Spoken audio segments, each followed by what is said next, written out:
Well, good afternoon, everybody, and welcome back to the United Regional Chambers Weekly Update. We try to bring you on some interesting guests and some definitely interesting subjects. As you can see behind me, we're just moving into our new office, so it's a mess. I'll apologize for that. Much neater is my guest today. I'd like to introduce you all to Mr. Tom Perreira. Tom is the Executive Director of MassHire and the Bristol Workforce Board. And he's got some fabulous information for our small businesses today, as well as some training. Tom, welcome. Thank you, Jack. It's great to be here. Tell us first a little bit about Tom. Well, yeah, so I am the director of the MassHire Bristol Workforce Board, and the workforce boards are set up under the Federal Workforce Innovation and Opportunity Act. And our role is to oversee the public workforce development system, and that's basically the employment training system in a specific region. In Massachusetts, there are several regions. Ours incorporates the Greater Fall River, Taunton, and Attleboro areas. So as part of what we do is, our main primary mission is to ensure that we're meeting the workforce needs of area businesses and assisting area job seekers in accessing their career and employment goals. So as part of that, we oversee career centers here in the local region that work directly with job seekers and with businesses. And there are a lot of ways, and I think one thing we oversee is so many different state and federal funding streams that can really help businesses to access their workforce needs. And we do know in this day and age, that local companies do have challenges in meeting the skill set and workforce needs of their companies. So we're here to help in that regard. That's probably one of the biggest challenges that my members tell me about is they can't find enough workers or they can't find enough skilled workers. And I know that MassHire has many, many programs that can help with that. So tell us a little bit, what does MassHire system offer to the businesses that right now are having difficulty filling those positions? Mm-hmm. Yeah, so stage one is a company with the basic need is simply comes to us and says, I need workers now. I can't find qualified applicants. So certainly, we're in a position to help that with our career center partners. So for example, any person who receives unemployment insurance assistance will come to us or is required to attend a career center seminar. So we have a talent bank that not everybody can access. And so we can certainly, if you're a company at the most basic level, you can place a job order with us and we'll put it out to that talent bank of individuals, and it incorporates the entire, all the state, all the career centers throughout the state, not just the ones in our region, because neighboring regions such as New Bedford, Brockton, folks in your catchment area would be able to access. So at the most basic level, we can take your job order, put it out there, and it would get exposed to quite a few people in our talent bank. On other levels, we can run job fairs for the employer, on-site job recruitments. We can do everything from screening resumes for you to holding interviews at our site or at your site. We can schedule interviews.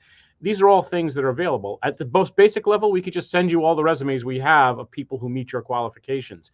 But we can also, with businesses, do job fairs. We can access our talent bank. We can do job title searches. So for example, if you have a position open, we can look at everybody in our talent bank that has done that work in the past.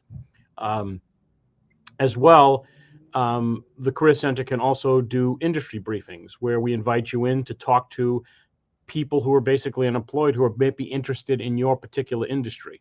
So there's a lot of things that really we can do, and I would really encourage if you're not using the local MassHire system and MassHire one-stop system, certainly it can save you a lot of time. It can access a talent bank that you might not necessarily know about. And also the Career Center specialists can access a lot of programs that you might not know about. One example would be something like the Work Opportunity Tax Credit, in which if you hire certain individuals like veterans, DTA recipients, you can get a tax credit for those individuals. And I think many of your companies may be hiring individuals such as that anyway. By using the career centers, we can tell you that these people are eligible for tax credits, for example. So there's and it's all customizable. Again, we've had companies who some want just send me, here's my job posting. Any resumes you get, just send them to me. We've had other companies that say, please screen those resumes for me. And then we've had other companies that say, hey, can we utilize your site to interview qualified candidates? You set up the interviews for us. So again, if you are looking for folks right now and having difficulty finding them, we can certainly help in that regard. Well, as you mentioned before, you save employers an awful lot of time and resources because everybody's running their small business right now. And even in the large business, they're having trouble finding the right employees. So for companies looking for skilled workers, is there a way to participate in the development of the local?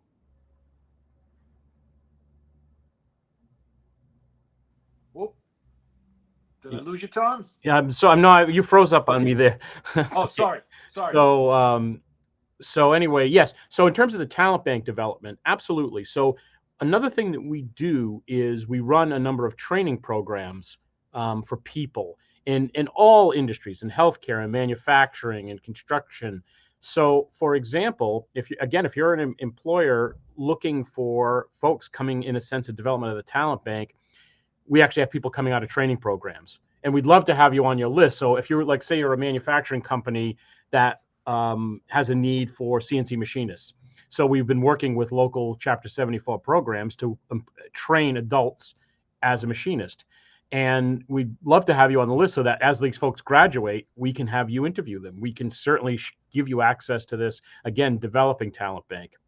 Employers can also directly participate in training programs through a lot of ARPA-funded programs. So in the state right now, there's something called the Career Technical Initiative.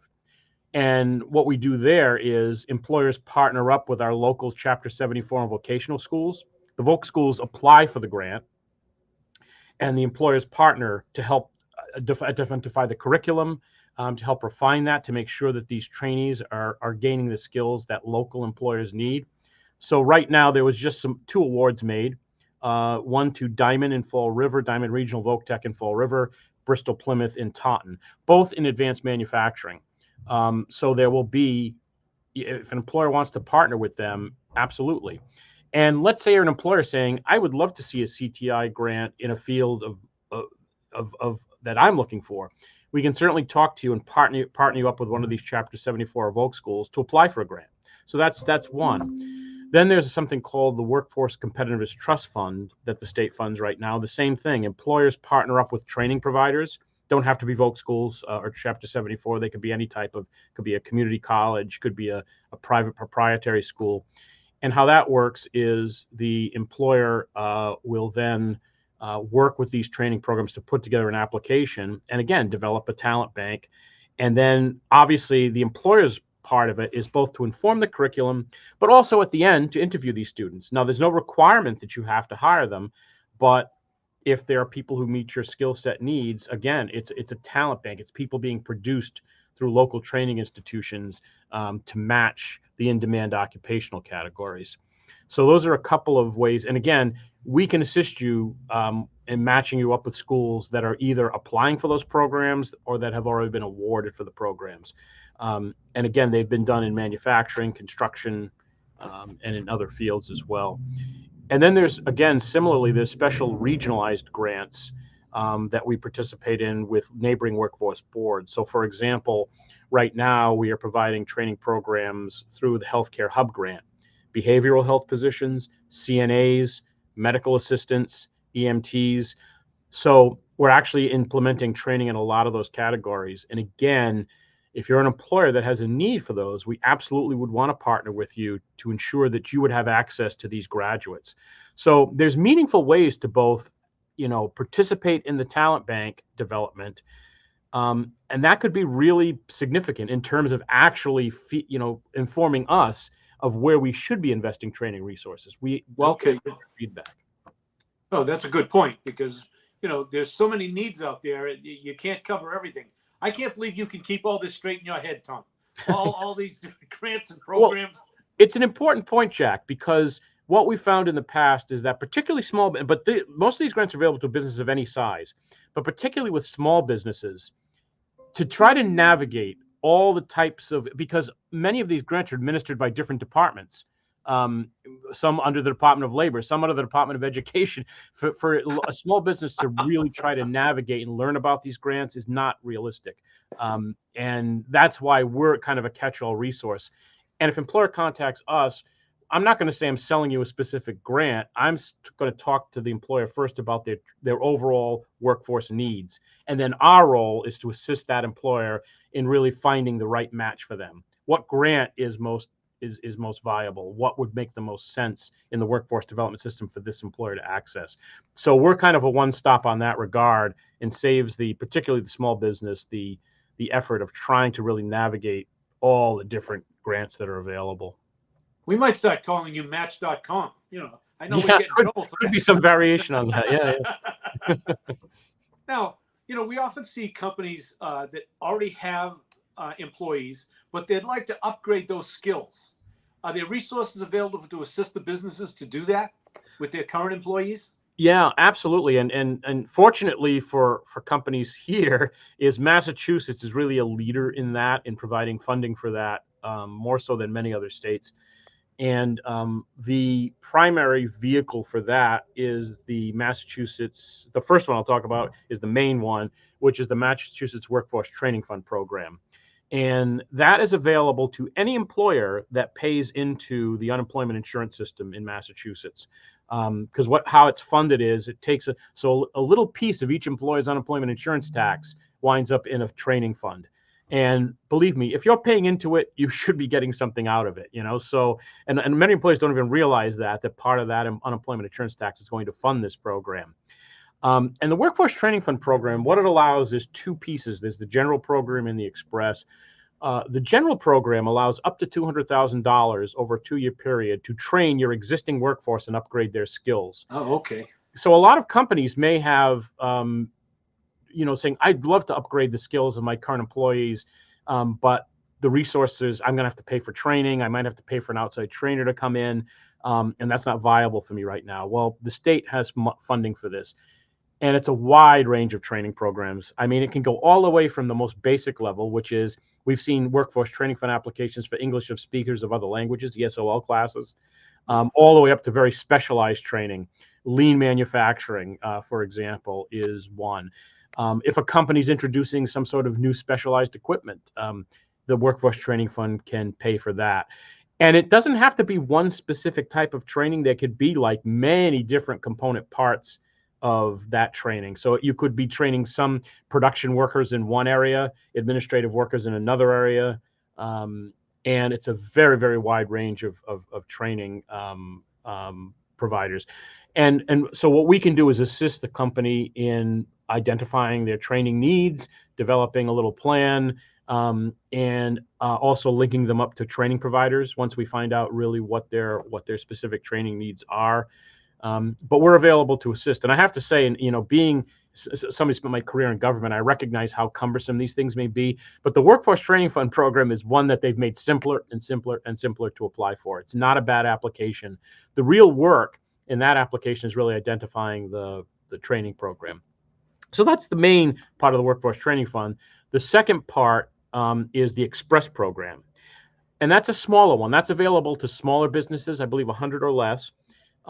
And although I think a company of 100, we would consider locally to be a pretty large employer. Yes. But at any rate, less than 100 employees. And the Express program is basically individual training. So let's say you can pay up to $3,000 per worker. And what that would mean is, let's say I wanted to send one of my workers, administrative workers, to Excel training. Then it could pay for the cost of that, for example. Oh, okay. So there's an Express program, which is a smaller program, the individual pieces, and so it's like if you have less workers that you want trained, it's not going to be a company-wide training. It's just a smaller grant that's probably somewhat more workable. Again, if you're looking at really a small number of employees. There is a match I would mention to that you required. So for every dollar you get out of the Workforce Training Fund, you have to match $1. That's not as arduous as it sounds, because most companies are an allowable match is your employees are going to be in training. You're paying them their wage while they're in training at the company. Okay. So the wage that you pay the employee is typically used as the match. In 90% of the applications I see, it's the employee's wage while they're in training is the match. So there really isn't a requirement for a cash match. But I just wanted to throw that out there. It's not just free money completely, but it really can defer significantly your incumbent worker training costs. And, in this day and age, Jack, you find that employers more so, I find, are saying, look, for these higher skill set positions, I'm having difficulty finding people. Maybe I use my existing workforce as the filler for those higher skill positions. Right. And then our hope is that once those folks move up their positions, now we can help you fill those positions, more entry level positions, with qualified applicants as well. So when one of our employers wants to take the plunge, so to speak, they'd call up your organization, speak to you, speak to one of your staff, and you'd help them, guide them through a little bit? Yeah, absolutely. And any of these grants that we'll meet, we meet with an employer, again, find out what their workforce needs are and find out which specific services that the public workforce development system has to offer. And it gets, so for example, I might take the workforce training fund for your upgrading skills, or I might I might be talking to somebody about the talent pipeline and I can offer other options. So another one, for example, is apprenticeship. The state's put a lot of additional funding into apprenticeship, and we always think of apprenticeship as just the construction trades, but it has expanded to manufacturing, to healthcare. Yes. So maybe a company might want to say, hey, I'm willing to take someone new on and develop an apprenticeship for a specific position that I'm always having difficulty finding. So let's say, again, a company saying, I always have difficulty finding people for this position. Okay, let's work on you with an apprenticeship. Maybe that doesn't work. Then I might say, well, why don't we talk about on-the-job training programs? So on-the-job training is a program that allows for you to hire someone new who maybe doesn't have every skill set you're looking for. Let's say, hypothetically, that person has 50% of the skill set you're looking for that position. So you normally wouldn't take a chance on hiring them. However, if I said to you, okay, for the other 50% they don't have, I'm going to allow you to train that person on the job and for 6 months pay 50% of their salary as a subsidy. Wow. And that's because we want you to see, our goal is to get you to hire that person you might not take a chance on because they don't have all the skill sets you're requiring. We understand that might mean it's going to take an investment of your time and effort and resources to upskill that person to where they need to be. So in return for you hiring them, we're going to say, hey, maybe we can do an on-the-job training and subsidize their salary for that training period. So that's my example, Jack, to say, I try to use that example to say, you're going to come to us and say, I'm having these difficulties. I'm going to explain to you as an employer, these are some of the answers that we might have to meet your needs. And then it's up to us to help you connect you to those programs. And then once we say, okay, this grant makes most sense for you, we'll then assist you in putting a grant application. Like say you're going to write a workforce training fund application, we'll assist you in putting that application together. If you want to embark upon engaging with a local training program on talent pipeline, we'll help identify those programs. So my point, and then you might say, I just want to hire someone now, and then we'll connect you to a business service rep from the Career Center. Right. So my point is, like, we're available to really help you identify all the options that are available to you. And then I would just add one thing is, we can also connect you to partner agencies. So you might say, I have a need for capital. And I would say, well, I'm workforce development, not economic development. But I've done that in the past where I've talked to a company that was buying a specialized piece of equipment, and I was able to connect them to mass development for the low-cost loan programs. So even though I don't directly administer those things, we know enough about all the different options that we can also identify specific contact persons in partner organizations that can help them with needs that even go beyond workforce development. You'd be a good facilitator because you do get to know all the different agencies and all the other programs that are out there. Yeah. Now, a big question that is going to get asked: what are the costs associated with your services? Yeah. Well, I would say this is that uh, since we are publicly funded through the Department of Labor, Employment and Training Administration, and through various other state sources, our services are provided at no cost to the business. Our mission is to ensure that job seekers have access to employment opportunities here locally, and then our overriding part of our mission is to ensure that that the workforce needs of local businesses are being met, and that's such a core part of our job. And again, it's at no cost to the business itself. Well, Tom, thanks for taking the time for being on the show today. I'm sure we're going to have a ton of follow-up questions, and I'll be passing this along to a lot of our employers. So hopefully we'll keep your phones. Yeah. Yeah, you froze up on there a little for me again, but so if I'm interrupting you, I apologize. Nope. Yeah, so I would just say that we're here and available to provide those services. I encourage employers to reach out to us. I'm sure we can point them in the right direction, specifically on workforce needs. And there's a lot of short-term and long-term opportunities. I mean, some employers will say, I just need someone now. Other employers say, I want to also take an opportunity to look at our talent pipeline development in this region and ensure that it's being there, because they always are going to need employees as they grow. So again, I'm thankful for you to give me the opportunity to put this information out to the United Regional Chamber members and other businesses in your area. And it's what we need to do, and certainly the health of our local businesses is critical to the economy here. Awesome. Well, Tom, thank you very much. I'm sure we'll be in touch for more. Okay. Folks, thanks for joining us again today. Tom has been a fabulous guest with some great information. Hopefully, if you know an employer that could use his services and the services of his team, you'll reach out to them and tell them about it. So thank you once again. I wanted to say a big thank you to James Friedman and the team over at AACS for putting up with me every week and filming some of these shows. Folks, thanks again. Please, everybody, stay safe.